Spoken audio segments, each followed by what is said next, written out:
How to see your Roblox password. If you want to see your password in Roblox, first open up the app. Now, you might have tried to change the password, but Roblox will ask you your current password in order to change it. So if you just head over to the More section down below, and then from here, head over to Settings.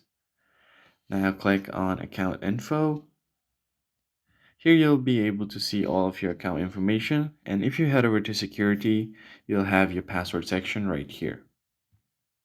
So if you tap on this edit button right besides the password, you are going to have to enter your current password.